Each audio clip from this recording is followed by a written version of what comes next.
So today we have two speakers talking about bat monitoring programs. Our first presentation is on the North American Bat Monitoring Program, and our speaker, Brian Reichert, is an ecologist at the USGS Fort Collins Science Center. He serves as coordinator for NABat, providing overall leadership and direction of NABat across international boundaries. Brian's research interests have focused on using a combination of field methodologies and statistical modeling to improve our understanding of demography and spatial dynamics of wildlife populations in response to environmental stressors. And once Brian wraps up and we have the Q&A, we'll turn it over to Ted Weller, who will be talking about the Bat Acoustic Monitoring Portal, BatAMP. Ted is an ecologist with the USDA Forest Service, Pacific Southwest Research Station in Arcata, California. Ted has worked with bats since 1996 and has been involved with issues surrounding bats and wind energy since 2005, including echolocation monitoring studies, research to understand bat interactions with wind turbines, and the use of deterrents. He's a co-founder of BatAMP, which archives data to understand patterns of bat occurrence on regional and continental scales. His most recent work focuses on understanding behavior and ecology of migratory tree bats using the latest microtechnologies. And then once our speakers and our Q&A is complete, we're going to have a little preview from the Bats and Wind Energy Cooperative. The next NWCC webinar in April will be presented by BWEC, and we've got Michael Schermacher from BWEC on to just talk for a few minutes about what he's going to present next month in the next webinar. All right, so with that, I am going to pull up Brian's slides. So Brian, give me just a minute here.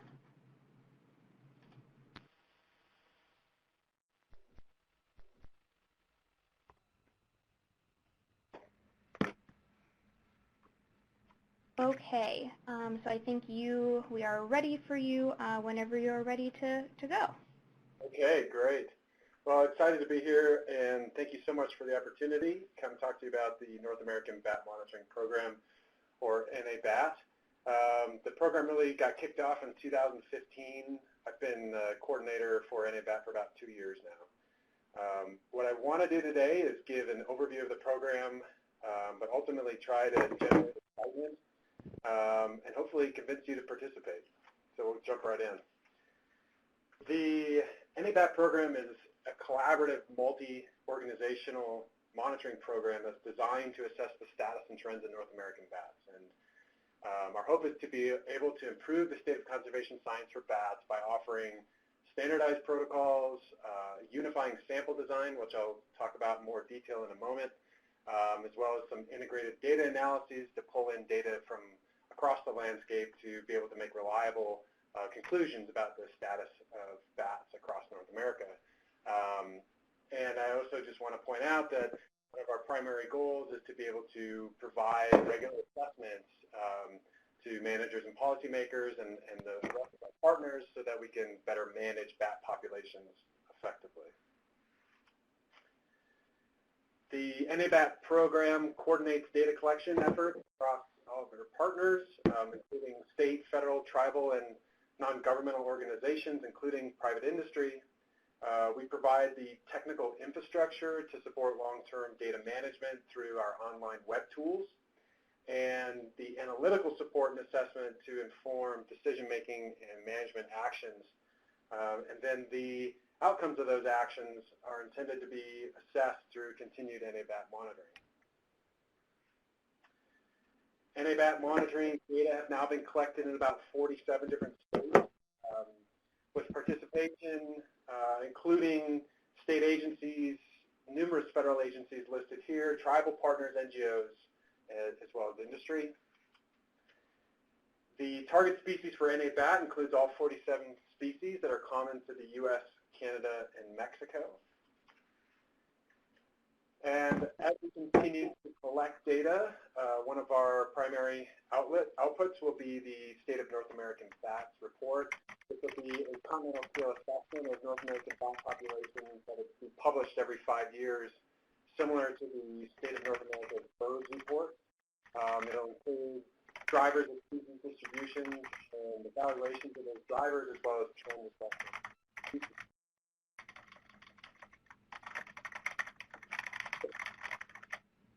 The sampling design for NABat uses a 10 by 10 kilometer grid sampling frame, and each of the grid cells within this frame is assigned a sampling priority that's based on the generalized random tessellation stratified design, or GRITs, you'll see throughout the talk today. This is a randomized ordering that's assigned to every single grid cell in the frame, and it helps to ensure the spatial balance of the statistical sample. So you can see in this image here, the priority grid cells we've highlighted in green are simply the top 5% of the cells across the country. And we try to steer everyone towards... Brian? Yeah. Brian, I'm so sorry to interrupt. We're hearing someone typing. So if whoever is typing could maybe put their phone on mute. And for anybody else who's on the line, please make sure to mute your phone so we're not getting background noise. Folks are having trouble hearing. Thank you. Sorry to interrupt, Brian. Please go ahead.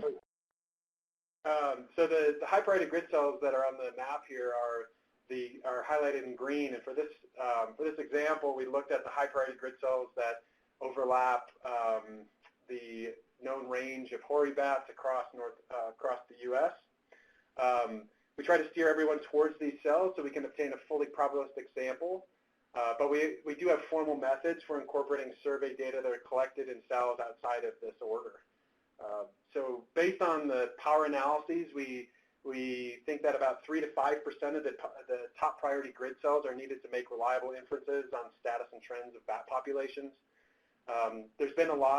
Historically, there's been a lot of monitoring and data collected across the country prior to NABat, but really without any defensible way to pull these data together to be able to make landscape and range-wide inferences. So the collaborative monitoring of the grid cells following this GRIT's sampling priority ranking really allows us to make the reliable conclusions about what's going on with bats, not only in the locations where we're collecting information, but to the non-surveyed areas as well. We have an NABat website, which is www.nabatmonitoring.org, and through the website, our partners can get access to a number of the resources and monitoring tools available. One of those tools is a mapping tool to be able to document where your monitoring project occurs. It also helps you to see where neighboring monitoring partners might be working. The hope is to be able to facilitate collaboration among our partners. For this particular example, the project has none of the top 5 priority grid cells in it, but we still ask that they follow the GRIT's ranking for the cells within the project area. That provides an unbiased sample that allows us to better roll up those data with the surrounding region to be able to develop regional assessments. So monitoring methods for NABat include mobile and stationary acoustic surveys, as well as roost counts at winter hibernacula and maternity colonies. We use the data that are collected from these different survey methods to better understand bat population status and trends, and ultimately what drives changes in these metrics. This slide provides a summary of how we go from the data that are collected, the statistical models that are used, to the desired information products. And I want to spend a little bit of time getting into more detail about how we do this with stationary acoustic monitoring. So this is a summary of the sampling protocol. The goal for this sampling protocol is to detect all the species that are present within a 10 by 10 kilometer grid cell. We do this by deploying 2 to 4 detectors per cell, ideally 1 per 5 kilometer quadrant. There's some flexibility for micrositing of the detectors within each quad, but to meet the sampling objective, the detectors should be placed locations or areas that represent the diversity of the broad habitat types within the cell, while also maximizing the probability of recording high-quality bat echolocations. The detectors are then left out for a minimum of 4 consecutive nights, and the surveys should be conducted in the early summer after migration ends, but prior to young becoming bolin. And then the same cells are intended to be surveyed every year.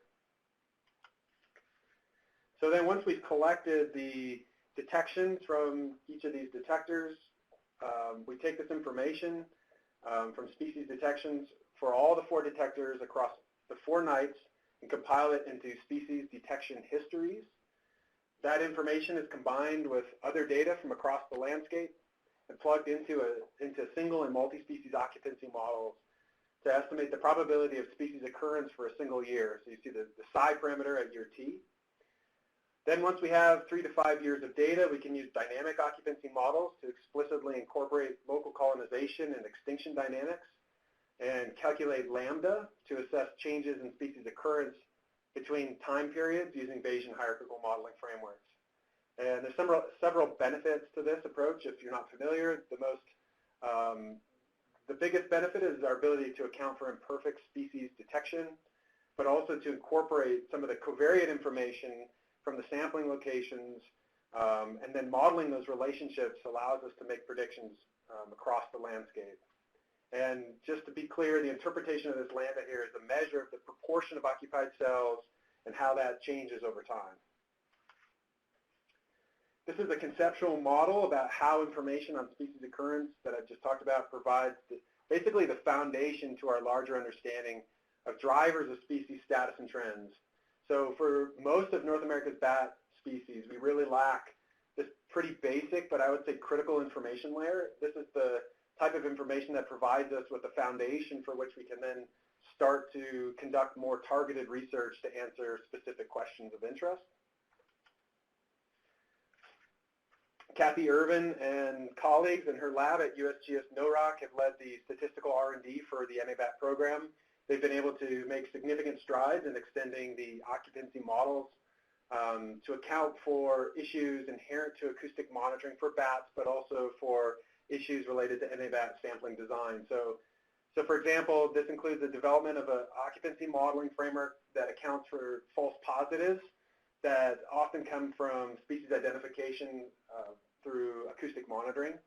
But also, she's been able to develop a R package to conduct power analyses. So we can use this tool to help inform our partners on identifying the number of cells and the optimal revisit design within the NABat framework to identify population changes within a given region or a subset of the NABat sample frame. And then I also mentioned before that we do accept data that are collected from outside of the highest priority grid cells. Kathy and her colleagues have developed a formal approach for integrating these data into the regional assessments we're working on. This slide illustrates where NABat sampling occurs in relation to the annual life cycle of a bat. Again, our objective is to understand the status and trends of adult bat populations in early summer and winter. And the sampling corresponds to those periods, and this was done on purpose in order to minimize potential bias or confounding as a result of observed changes due to migration, so movement of individuals in and out of a sampling location during those time periods. So one of the research and development aspects that we're working on currently is to be able to integrate data streams from across the annual life cycle. So this would include potentially fatalities, counts, winter counts, as well as summer acoustics, and to be able to integrate this into full annual life cycle population models. Using this approach, we can answer questions like, to what extent does mortality in fall or winter impact summer populations? We could also improve our precision on the estimates, as well as try to estimate vital rates that are driving changes in seasonal abundance. This is an example of how some of the NABat data are now being used to inform statewide distributions. And for this particular example, we're looking at hoary bats and how hoary bat occurrence is predicted by forest edge density. And I've also included 7 different distribution maps for the species that were considered in South Carolina. Using NABat, we can also target more specific research questions. So this is an example, some work that was done in Crater Lake National Park, where they're interested in the effects of forest thinning on bat activity, and they nested that more intensive research and a survey design within the NABat monitoring grid cell. So they're able to address local research questions while still scaling up and contributing their data to the NABat program. We can use some of this local scale information then to develop prescriptive guidance for how to improve forest management practices to help keep common species on the landscape and off the endangered species list.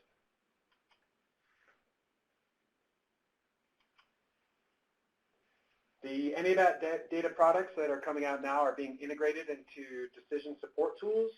And this is an example here of the crucial habitat assessment tool, where NABat species occurrence, in this particular example, I'm showing hoary bat occurrence across Colorado, are being used to develop bat conservation priority areas to better inform siting. I also want to try to make the case that NABat can be used to inform some of the questions that might be of most interest to the folks on the phone today. For example, I'm sure everyone's familiar with this paper. The follow-up to this paper is that we have to, as a community, need to start asking the question of what is the current status of hoary bats? And are the observed mortalities that we're seeing having a significant impact on the population? So NABat can be used to help address these questions through the status and trends evaluation. And as a proof of concept, this is some data that were collected in the Pacific Northwest for NABat. And you can see here that over time, the population within the Northwest of hoary bats seems to be declining. Again, this is based on that lambda calculation I mentioned earlier. And once we have these results, we can do some pretty exciting things like be able to map exactly where in the landscape we're seeing these changes. So this is, again, some work done by Tom Rodhouse. And his early publication in 2010 looked at predicted distributions, and then a follow-up to that, now that we have more data, able to make predictions for 2018 for hoary bat probabilities of occurrence, and we can then look at where we see the most change happening across the landscape. And then once we have these maps created, we can start to associate those with some of the publicly available data sets that which we might want to correlate to these changes.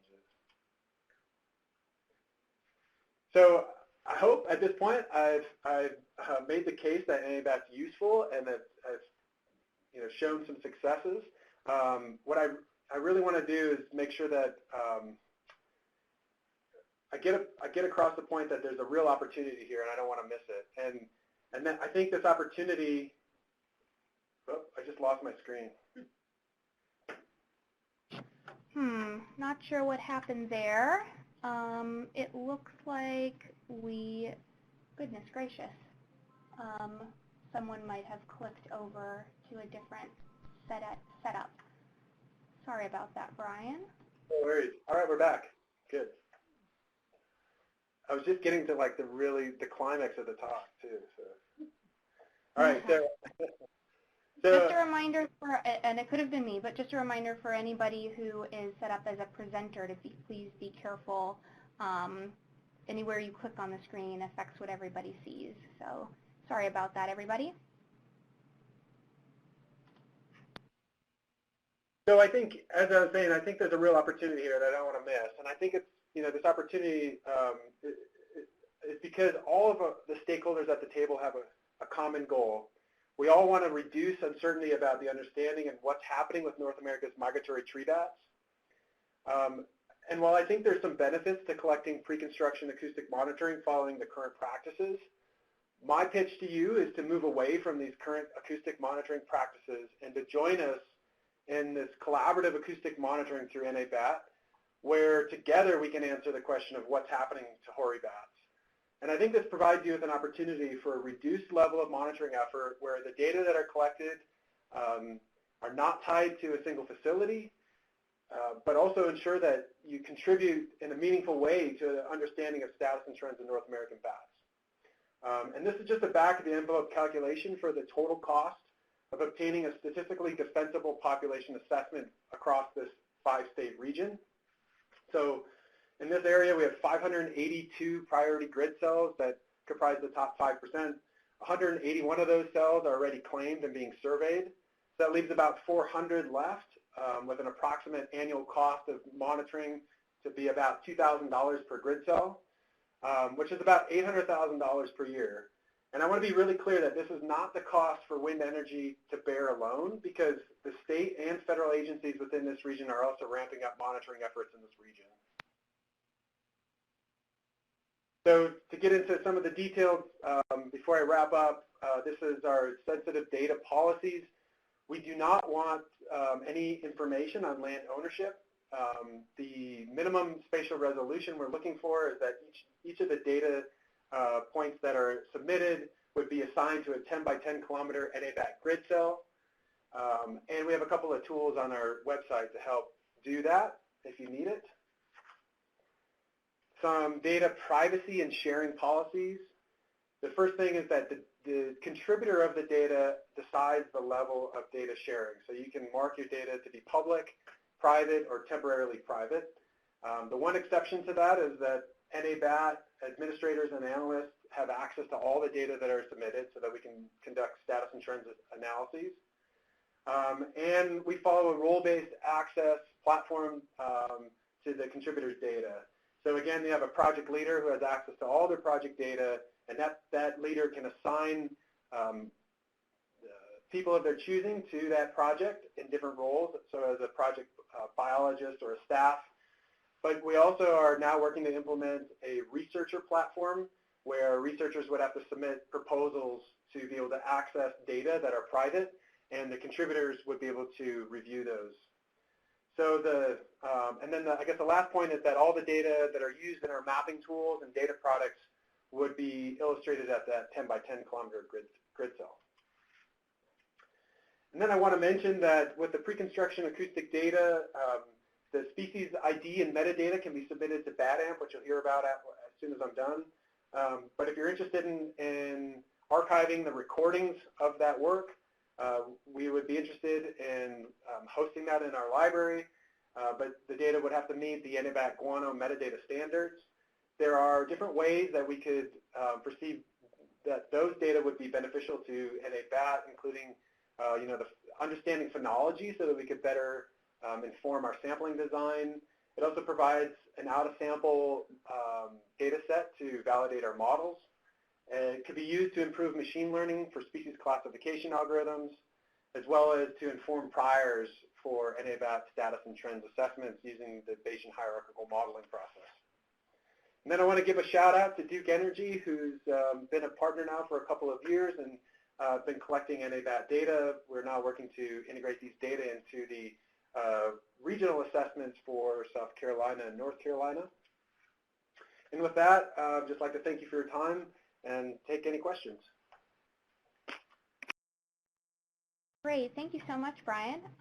So we've already got some questions rolling in here, and folks, feel free again to type into the Q&A box you see on your screen, and I will read the questions out loud. So our first question is, why do you recommend microsighting detectors and habitats supposed to maximize the encounter of bats when habitats of lesser quality should also be informative in terms of population trends? And the person is suggesting you might miss the global picture. Okay, yeah, I'm sorry if that didn't come across as clear. So the flexibility of microsighting is within a 5-kilometer quadrant within the 10-kilometer grid cell.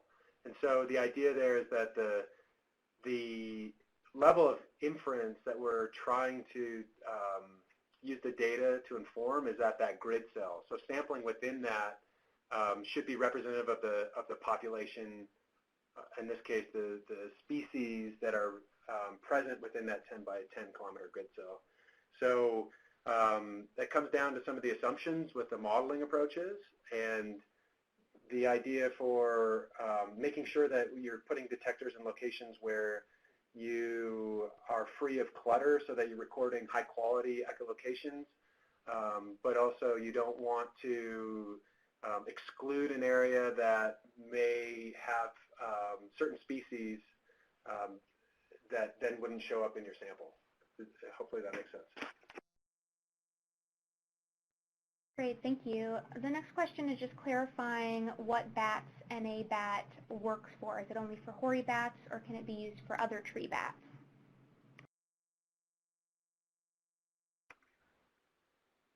I'm sorry, can you repeat that?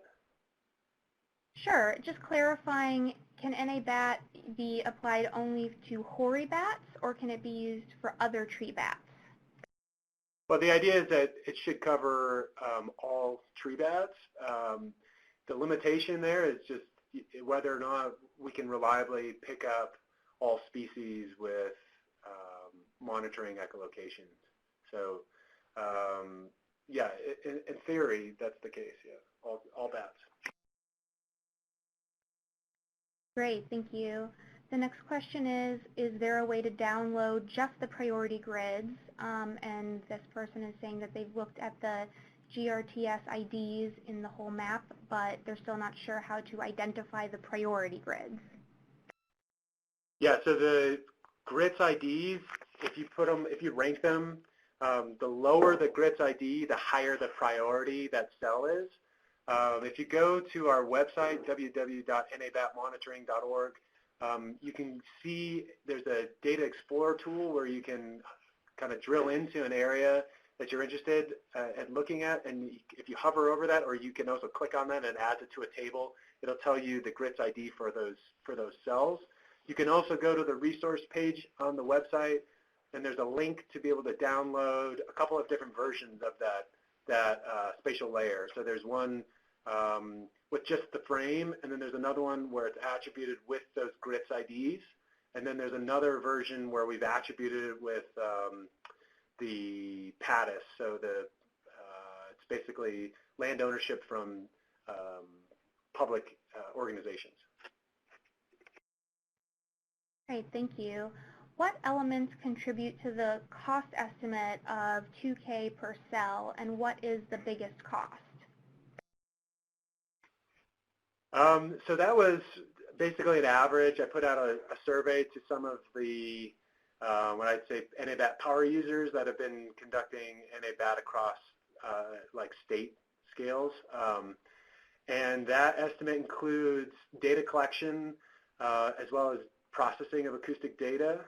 And so I think that cost can go down over time, years 2 and 3, because you've invested already in the detectors, which also goes into that cost. There are some cheaper detectors that are going to be coming on the market soon that may also help that cost come down. But probably by and large, one of the bigger components of that would be the processing of acoustic data. Thank you. How are emergence and roost counts conducted? So that we have internal roost counts that happen at hibernaculum sites in the winter, but also in the summer. But most of the summer roost counts are through the emergence protocols, and so there's a couple of different. There's a bit more flexibility there, but the idea, the optimal sampling strategy is to have replicates. So either through multiple observers or multiple methods.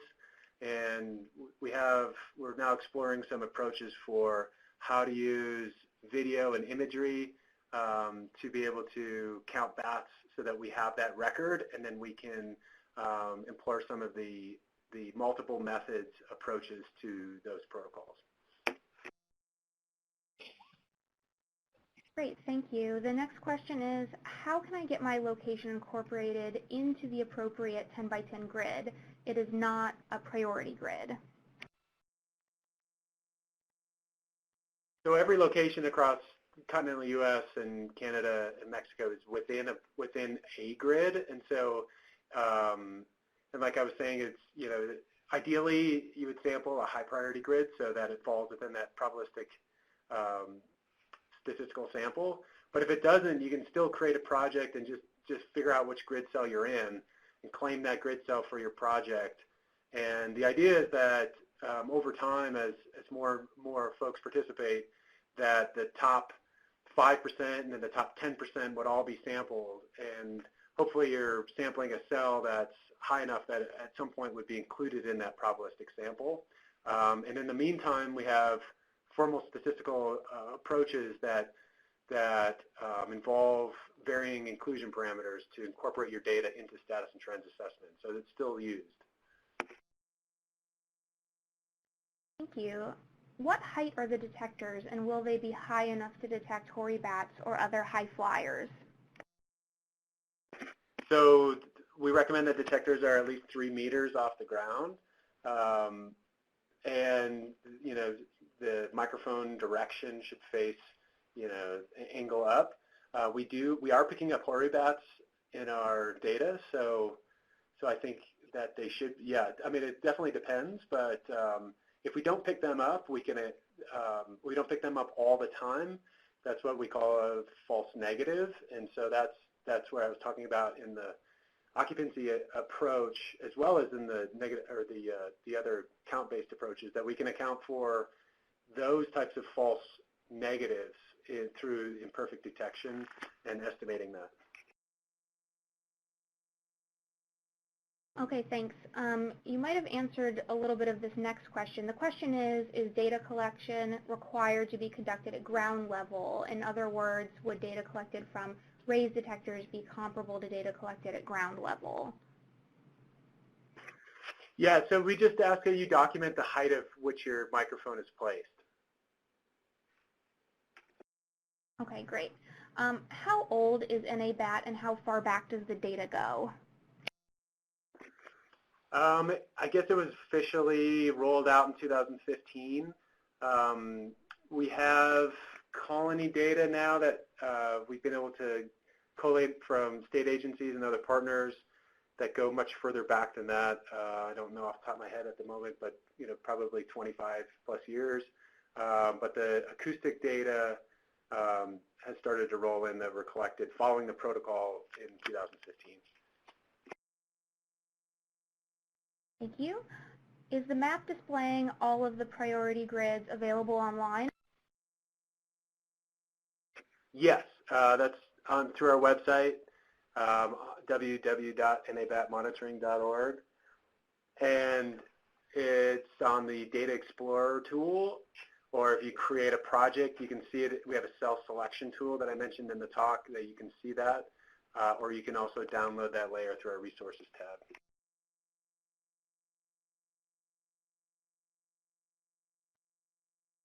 All right. If anyone has any more questions, we'll give it just a second for folks to type in a last question here. And if we have enough time at the end, we can always circle back if you have more questions for Brian. And Brian, are you willing to answer questions after the fact if folks come in with questions that we don't have time for? Are you willing to kind of follow up by email on things? Absolutely. Okay, great.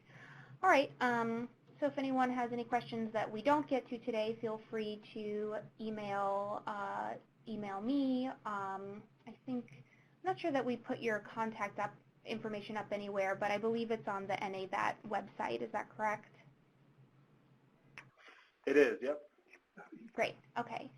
Okay, great. Well, thank you so much. Great presentation. And now we are going to turn it over to Ted Weller with BatAMP. And Ted is going to share his screen so he can show us some animations with the technology. So Ted, looks like you're still loading, but go ahead and take it away. I was muted, all kinds of stuff here. So can you see my screen now? A title slide? It's still loading for me. Maybe not. Oh, I see that. I see that it's still loading. Oh, hold on. It's gonna probably be better now. Okay, now I can see it. If anyone else is having trouble seeing it, type in your question or type in your issue to Q&A or send it to that support email. But it looks like it's displaying, so please go ahead. Okay, good. Good. Thanks for giving me the opportunity, and thanks everyone for being on the call here today. So yeah, I just wanted to talk about the Bat Acoustic Monitoring Portal, or BatAMP as I call it here. Kind of talk about the ways this integrates with the NABat program that Brian was just talking about. So at least prior to this whole NABat program, pretty much all the acoustic monitoring for bats that was conducted is done at the scale of an individual project.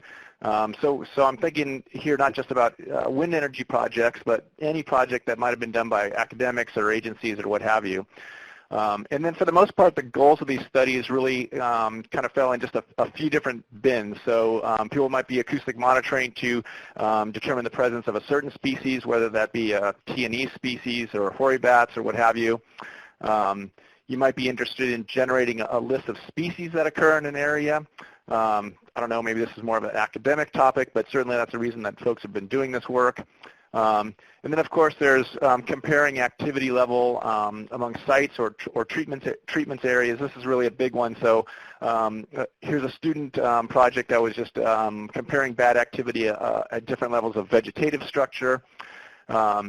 And then there's determining where there's hotspots of activity. I think this is one that's done a lot in the wind energy context, so maybe trying to determine places within the project that you might want to avoid for bats, and then linking the activity or presence of bats to environmental conditions. So predicting the weather when bats are most active, or maybe even for the purposes of smart curtailment. But for ecologists, really, the most basic question that we have is really when and where bats are occurring on the landscape, and then how do they move between these areas.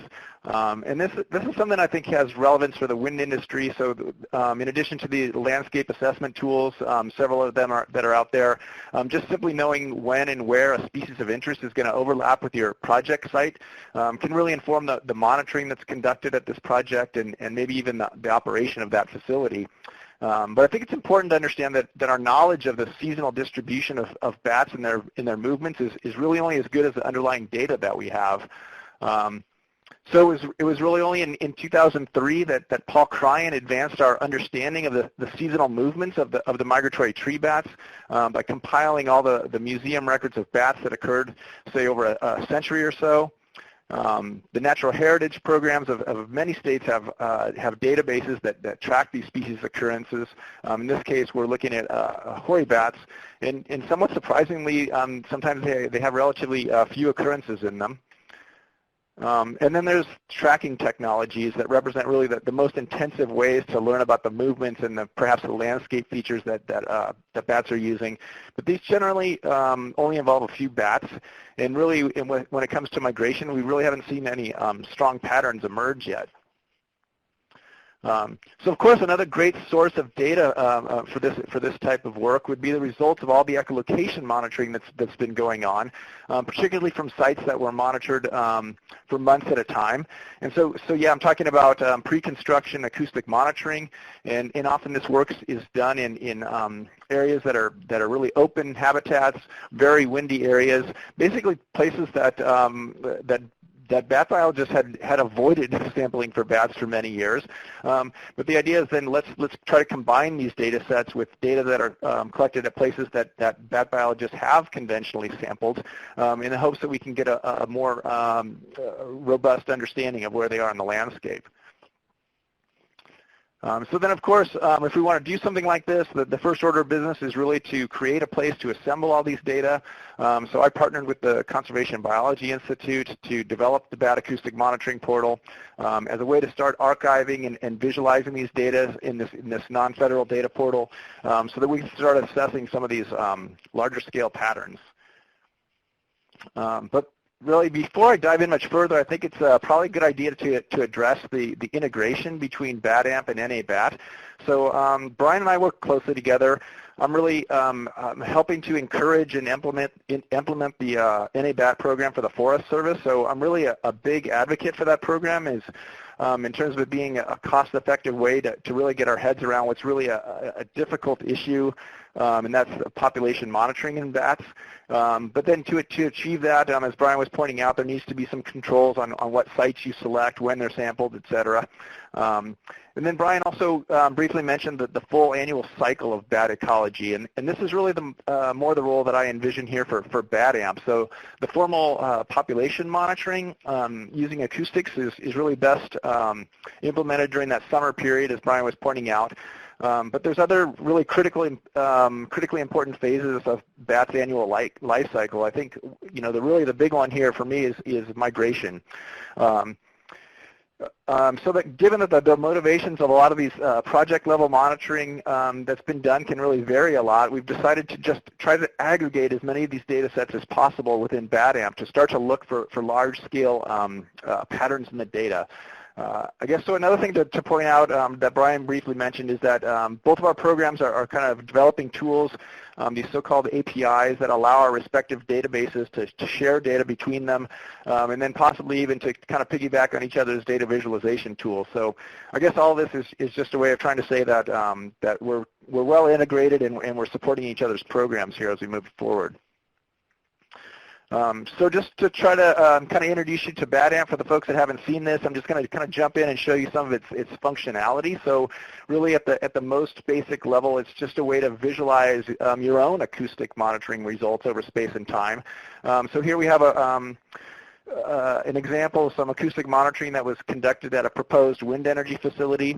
So we have several detectors here. These are these dots or X's here on the map, and those are black when we don't get any bats, and then they're going to get more colorful as bats are detected. So don't worry too much about the fact here that we have these precise locations for this particular data set. I'm going to kind of get back to that in a second. But so here I made this animation, fun animation of me using my computer, just demonstrating the scale. We have different background layers that one could pull up. So I mentioned this was pre-construction acoustics, but the latest imagery actually shows the turbines and pads here on that. And then I'm just going to kind of move things out of the way here in my animation here. And then we're going to start from, end of September in Southern California. This is really the big time for migratory bats to be moving through. We can see day by day what the results were. And then after a while, we start to see there's one detector in the north that starts to have a little more bat activity than some of the others. So I think in the normal kind of pre-construction phase, this is really as far as the data is taken. So you say, oh, well, potentially there's a hot spot there, maybe something we need to think about when we cite the turbines, et cetera. But if we continue this animation here, we can see that the big advantage here of BatAMP is being able to put those results in the context of what we see at a larger spatial scale. So I'm just going to zoom out so we can see other detectors in California here, and then go through a number of days over that same time period. And then we're really noticing that there's higher levels of bat activity at most of these sites that are away from this one proposed facility. So in the big picture, especially in California, we're really trying to encourage the use of renewable energy in the state. And so it could be that the site here was really well sited in order to avoid conflicts with bats, at least as far as could be done with using the pre-construction acoustics. So a similar idea at an even broader scale here. So here I've combined all the data that's in BatAMP from 2007 to 2018, and then we're going to look specifically at the number of silver-haired bat detections across this region. The Montana Natural Heritage Program has been one of our biggest data contributors. They pretty much have the largest, best organized acoustic monitoring programs out there. And that's actually spilling into some of the neighboring states, as you can see, South Dakota, North Dakota. And then we also have some sites that are down here, southern Minnesota, northern Iowa, and then up in Alberta. And these are actually sites that are wind energy facilities. So I want you to pay attention to those against the backdrop of what's really going on in Montana here. And then we're going to start the animation here in late July, and then let this play out through mid-August, which is kind of the beginning of the migratory period in this part of the country. And then we can see that if you look at the wind energy places, they're basically black and purple and blue dots, and then across Montana, we have this whole rainbow of colors that's going on, indicating that the higher levels of activity are at these sites that are non-wind energy facilities. So, right, so this is just a visual comparison of what's going on, but I think it provides some perspective on the results that we see from wind energy facilities, and again, in the relative sense, it may well be that these sites were well cited, at least when it comes to avoiding silver-haired bat concentrations during that particular time of the year. The other main tool that we have in BatAMP proper is the ability to kind of instantly pull up graphs of the average number of bat detections. That's kind of down here at the bottom on the y-axis, the average number of bat detections over the course of the whole year. So then I'll start this little animation here. We can see, let's look at that for the Montana area and kind of see, well, no big surprise that peaks in midsummer. Do that for southeast Alaska, and see that the peak's lower, but somewhat surprisingly, that activity spread out over a longer period of time. And then if we look at California, it even has lower peaks and the peak kind of earlier in the season. This last result is probably just due to the smaller number of detectors that we had in California in that particular year. But the point was just to show you how this tool is working within BatAMP. And then so behind the scenes, all these data are aggregating, so we can start to ask specific questions of the data. So in this case, I just asked a really simple question: how does silver-haired bat activity in Montana compare to the rest of the U.S. over the course of the year? We could see that with the exception there of April and May, the activity rates of silver-haired bats are higher in Montana than they were at other locations that are, at least as uploaded to BatAMP. And of course, these types of questions could be asked at any number of different scales. So you might want to know, well, how does southwest Wisconsin compare to the rest of Wisconsin, or whatever questions you might have.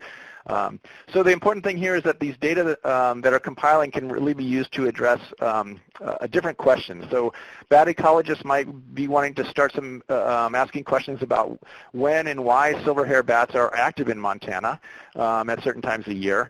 And then within the wind industry, this could actually help to quantify some of the issues with regards to when there's the greatest risk to bats, when you might want to conduct your fatality searches, those types of things. Phenology questions that we can get because we're collecting data from all times of the year.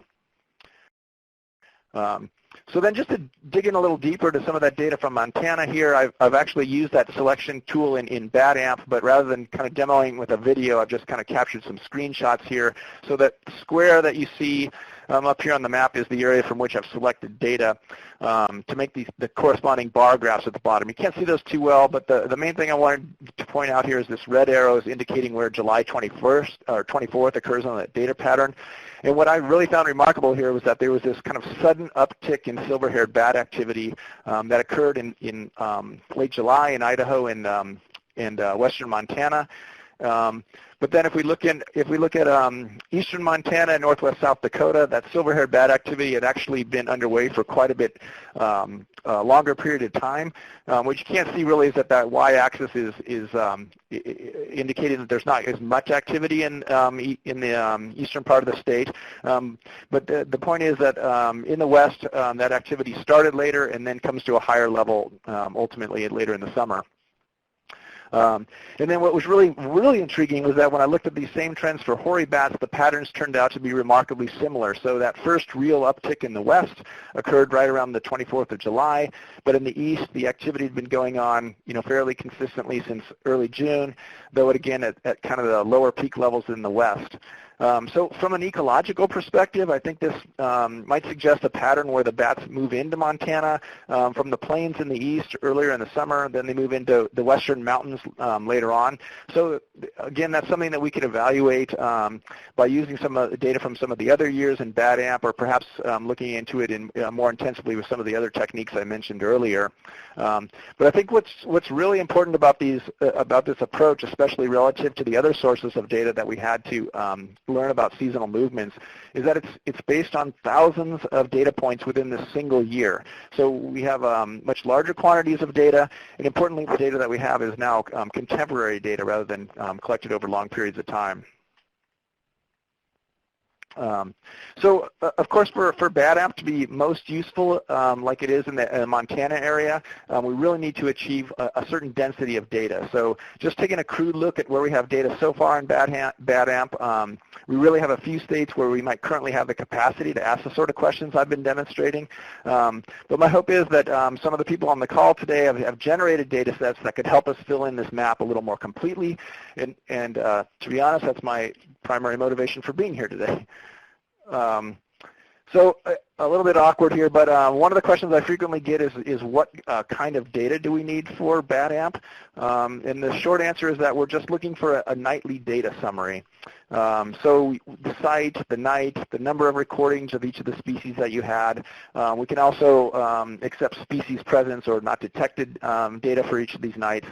So it's really simple. It's a basic spreadsheet is all we need. There's a template for that at the BatAMP site. And it seems to me, at least, that this is the way that most of the folks are already summarizing their field data. So just in this example here, everything that's in blue are species level identifications. Obviously, these are the most important data for us in terms of an ecological point of view. But I do a lot of this work, and I know it's really not possible to identify every recording to the species level. So we also accept species groups and frequency groups, which are in white here. And then the user can just customize whatever species or groups that they're going to choose to upload. And then, of course, we need some basic metadata. So here I've shown this as an online form, but it could also be included in that spreadsheet upload that I was talking about. So we need the coordinates of the detector, the type of detector, the height of the microphone, the software, and whatever process was used to identify these calls. But we're not excluding any of them. It's open to any of these systems. So really, BatAMP's really meant to be this non-denominational tool when it comes to the technologies and the processes that are out there to identify the calls. We're not prescribing that. We're just trying to remove as many barriers as we can to participation, and then worry later about how we're going to filter out outliers or particular technologies or what have you there. And then we also ask contributors to provide a brief description of their data set, and then importantly, we also ask how the users want to manage the access to their data. So we assume that anyone who's come into BatAMP is willing to at least make some of their data publicly viewable, but we currently just have a yes/no checkbox option for whether you would allow other users to download your particular data set. I actually like that sort of customizable hierarchical approach that Brian was presenting for NABat, so it might well be that we go to a similar place here in the future with BatAMP. So on that topic, I think one of the main impediments to contributing to BatAMP has been with regard to some of the locational specificity. So what you're seeing here is kind of a sneak peek of the next generation of data visualization that we're going to have within BatAMP. So I showed some of the early examples from wind energy developments that have contributed data with specific coordinates of where the detectors were placed. But we realize that not everyone's comfortable sharing the precise locations of the data that they collect. And really for a lot of the objectives that I've laid out earlier, understanding seasonal distributions, looking at movement corridors of bats, even monitoring their population status, we can really get by with a lot less resolution on those data. So we're looking at our options for doing that. So here we just are kind of summarizing the total survey effort that we have within BatAMP using this hexagonal grid, which corresponds to, I think it's a 100-kilometer cell here. And you can see that if we're looking for continental scale patterns in these data, just about when and where species are occurring, this is probably going to be sufficient resolution.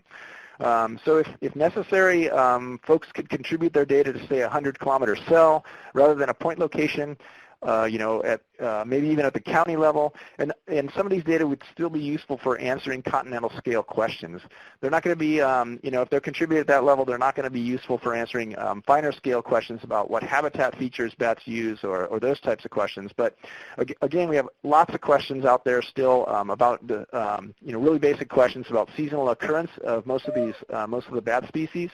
And so my focus is, again, just trying to remove the impediments to data contribution with the idea that it's better to have some data to answer some of our questions than to have these big gaps on our map.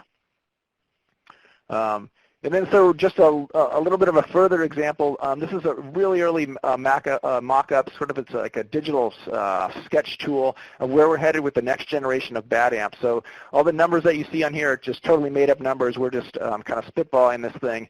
But the workflow that we're looking at would allow users to generate specific results that are at increasing levels of specificity geographically. So starting at a state or provincial level, and then perhaps scaling down to finer political boundaries like counties, 100-kilometer grid, 10-kilometer grid like NABat, et cetera. So there could be some data that you could see the exact point where it was collected, and then other sources of data that could be just summarized at a grid level or a county level. But then in any case, the vision here is really for the user to come to the site and then be able to generate statistics or figures using that map interface. So this is, if you've used eBird, it's similar to that. So we'd allow users to filter only on certain geographies, only on certain years, months of the years, et cetera, that are of interest to them. So if folks have ideas about creative or useful ways to visualize data, get in contact with me, because we're going to be making a big push on this new data visualization tool here in the next couple of weeks, and so now would be the time to do that. And then so like Brian here, I kind of have a big ask of the people on the phone here, and that is, how can we work together to share some of the data sets that you've all generated over the previous decade or more to help us understand some of these broader landscape level patterns in the seasonal occurrence of bats? So at least to my mind, I think there's some benefits to industry in terms of putting some of your results in context and gaining just a better understanding of when and where bats are going to be of greatest concern in really a comprehensive way. And at the same time, including data from sites that are in these windy locations, open habitats. I think that's going to help the ecologists really gain a better understanding of how bats really truly use the broader landscape. So I guess I'm hopeful that everyone's really convinced about this. You're going to immediately start uploading all your data sets into BatAMP, but maybe that's not realistic. So I'm just trying to remind you that any of the data sets that you could upload would probably be helpful to helping us improve our understanding of where bats are on the landscape. So if you have older data sets from sites that were monitored during pre-construction, those sites have been up and running for several years now, that would be great. Maybe you did some pre-construction monitoring but decided not to build the site. Those would also be useful for us. And then again, just reminding you that we don't necessarily need the precise geographic coordinates to answer some of those questions, so we're really willing to work with you to find that particular level of comfort when it comes to geography.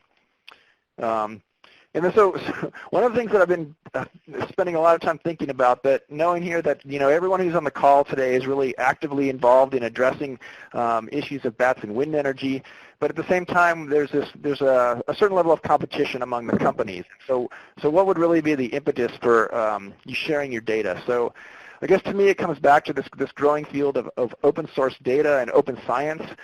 So I'm just going to talk about a couple examples of what I mean by that. So one of my colleagues here in Arcata has been using TensorFlow in some of his science. So this is an open source artificial intelligence algorithm that Google developed, and they have the kind of cloud computing space that allows this to all happening behind the scenes. And so they're basically offering this technology to anyone who wants to use it. And on the left is just a partial list of some of the companies. All these companies here clearly have the means to pay for this technology, but they're taking advantage of it for free. So I don't claim to understand all of Google's motivations here, but what they're doing is putting this tool out there, which is allowing a huge variety of users, even lowly biologists, to make to advance their particular science. And then this second example is the Human Cell Atlas. So this is a Chan Zuckerberg initiative, and this is a project that's aimed at improving human health diagnoses and treatments. So again, healthcare is a well-funded, competitive industry, but the vision here is that if the individual entities share their data about particular cell types and those types of questions or those types of data, the scientific community is really going to be able to innovate more rapidly, and this is going to benefit some individual companies, but more importantly, they're interested in just increasing the pace at improving the human health outcomes. So clearly BatAMP's nowhere near as comprehensive or sophisticated as either of those programs, but really the overall philosophy that we have for it is the same, to try to share and compile our data to help improve the overall knowledge and outcomes for bats. So in my what I tried to do today is to pre-address some of the concerns I thought y'all might have today, but looking forward to answering questions that you might have, and also hearing about your ideas about how we could work together to help better understand the context of results from echolocation monitoring, especially at wind energy facilities, and then just trying to better understand the seasonal patterns of bat activity regionally or across the continent. So I can stop there. Great. Thank you so much, Ted. We've had a number of questions come in already. I'll ask this one first because it's talking about what you were talking about, the contribution and open source. The question is, who can contribute data and how public is the data? Yep, so everyone can contribute data, and we've had contributors, as I mentioned, from wind energy companies. We've had that it contributed from amateur naturalists. We've had it contributed from agencies and kind of everything in between. And then, as I say, if you contribute to BatAMP, folks can visualize your data, but we have controls on whether anyone can download your particular data set. Of course, similar to NABat program, the administrators of NABat have access to all those data. And so there's a level of trust there that we're not going to start sharing that widely, but the idea is that folks can go there and put it up for other people to visualize. Great, thank you. The next question is, it was noted throughout the presentation that some projects appear to have been well-sited, meaning wind projects, due to lower than average pre-construction acoustic detection rates. However, there has not been shown to be any correlation between pre-construction acoustic detection rates and post-construction fatality rates. Is there any data in BatAMP that would suggest that such a correlation exists? Nope, we're certainly not addressing that. And also, I should just get back to that. I just mean if folks are doing their due diligence ahead of time, monitoring the bat activity, and I say they're well-sited, I just mean with regards to those particular species and in that particular example that we're looking at. So no, we're not addressing that. That certainly is a concern there. But I think having that perspective, in my perspective as bat biologist, is like bats sometimes are avoiding windy areas. Now that might change once the turbines are built for a whole number of reasons, but the idea is just to put that in perspective and relative to sites, wind energy sites and non-wind energy sites. I think what's been done up to now is just comparing wind energy sites to one another, but there's a whole broader perspective out there that we're trying to facilitate here. Great, thank you. The next question is, can mobile acoustic route data be contributed? Yes, and we have some of that in there, although at this point we, because we're kind of interested in these continental scale patterns, we just summarize it to the starting point of that route and then note that it's a particular route. There are, some of these things are surprising to me, but there's a little bit of a technical challenge in representing the location of each of those individual points. It's certainly something that we've considered, but so far we've just kind of put it at the starting point of that transect, and then if you're looking at a map, like maybe if this is still up on the screen, that's pretty sufficient resolution for looking at seasonal occurrence. Great, thank you. The next question is, do you take into account the height of the microphone if they are set on wind masts, and did you observe flight height variations in bats in function of habitat and topography? Yes, so part of the metadata is to let us know that question about height. And we haven't looked at that comprehensively within BatAMP. Certainly in the projects that I've conducted and been there, there's certainly differences in the species that are conducted at different microphone heights. And so the idea is, yeah, if we could compile these data, a large number of data across the continent, we would be able to look at that in a comprehensive way rather than at a project level. So that's certainly a goal, and we collect the metadata so that we're able to do that.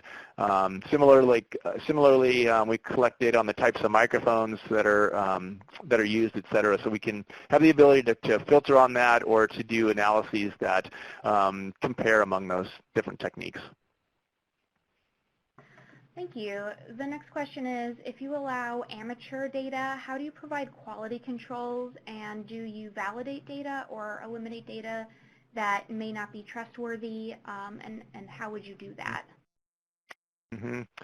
Yes, so there's a wide spectrum of what can be submitted here. So we do have the ability, especially in the long run, to look for outliers. Right now, we're just trying to, as I say, lower the barriers to participation and have all those people submit their data.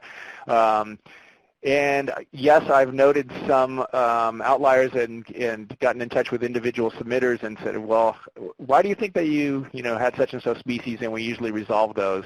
For the folks who are familiar with eBird, this is also a concern with them because that's largely contributed by amateurs, and there's actually regional or even at a finer geographic level of folks who actually follow up on unusual observations to make sure, or to try to vet those. We don't have this quote-unquote staff to do that, but I generally look, when I see something pop up on the map that seems a little unusual, I'll follow up with that person. Great. Does the data have to be done to species, or is frequency groups okay? Yep, so we accept data from frequency groups. The finer level you can get it, even if you only can identify some of the species. So let's say you're comfortable identifying hoary bats, but you really want to only characterize the Myotis group into, say, 40 kilohertz Myotis. We accept those species groups. A number of those are built right into BatAMP. So when you go to upload the data, if you tell it you had a MY40, it knows what that is. But you can customize that yourself and upload your own species groupings. So most of the common frequency groupings are already in there, and we accept those data as well. Excellent, thank you. All right, if we have any more questions, we do have a little bit more time here. So if anyone has any other questions for Ted or Brian, go ahead and type those into the question box. Yep, and Ted. Should I stop sharing my screen page? Why don't you go ahead and stop sharing your screen? Done. Just so we don't see you doing anything that you don't want us to see. Okay, I'll try not to. All right, well, the line is going to be open for a few more minutes, so if folks think of questions, go ahead and type them in there, and we'll get to them before we close up the webinar. But before we wrap up here, I am going to pull up a slide, and we have Michael Schermacher. Mike, are you on the phone? Yes, can you hear me? Yes. Yep. Thanks. Just wanted to make sure you were on. So Michael is the director of bat conservation. The director of Bat Conservation Wind Energy Program at Bat Conservation International, and he manages the Bats and Wind Energy Cooperative, which we call BWEC. And so he's going to be presenting the next NWCC webinar on April 12th, and I will turn it over to him to tell you a little bit about that. Yeah. Thank you, Paige, for the opportunity to advertise the NWCC webinar on the BWAC. A little bit of background information. So for over 15 years, the Bats and Wind Energy Cooperative has utilized a multi-stakeholder approach to develop cost-effective tools and solutions to address bats and wind energy issues. So the BWAC does targeted research to develop and disseminate practical solutions designed to reduce turbine-caused bat fatalities, which includes the first U.S.-based curtailment project and the first ever ultrasonic acoustic deterrent testing. More recently, we've been involved in research to refine curtailment by examining and predicting risk and testing the effectiveness of new ultrasonic acoustic deterrent. We've also been involved in the development of tools to help improve our understanding of risk and impact to allow stakeholders to make more informed decisions related to bats and wind energy issues. One of these tools is software that allows us to examine bat behavior around wind turbines in 3 dimensions, and it's shown to be a valuable tool in testing impact reduction strategies, as well as has a number of other applications as well. Once we streamline the workflow of this software, it'll be made publicly available so that others can take advantage of it.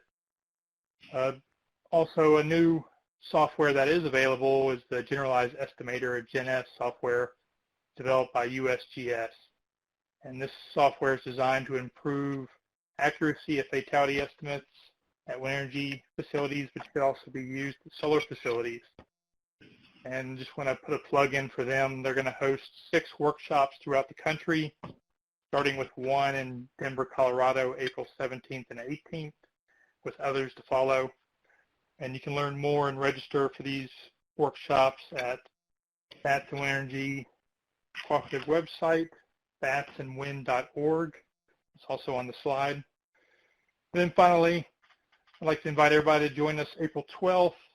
I think it's at 1 p.m. Eastern Time for the NWCC webinar on BWAC research priorities, BWAC activities for 2019, and one of which is to increase engagement by establishing BWAC working groups so individuals from a variety of stakeholders can be more involved in addressing and developing tools and solutions related to bats and wind energy issues. Yeah. Thanks so much, Michael. Thank you. All right. We've had a couple more questions come in, and we do have a little bit more time, so I'll go ahead and read these. The first is a question for Brian. Could you please explain one more time if the NABat is being used for all species or just targeting hoary bats? And I know you covered that before, but just for anyone who didn't hear that earlier. Yes, all U.S. bats that echolocate.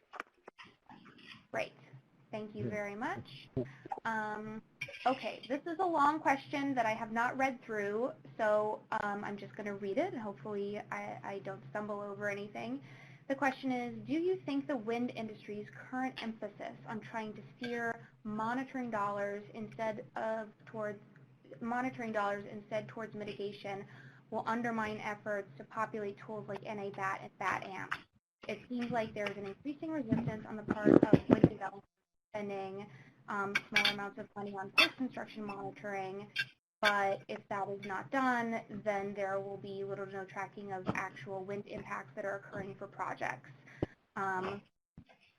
So I'm not sure if this is a question that Brian or Ted, you feel positioned to answer. You're welcome to speak up on your thoughts about that.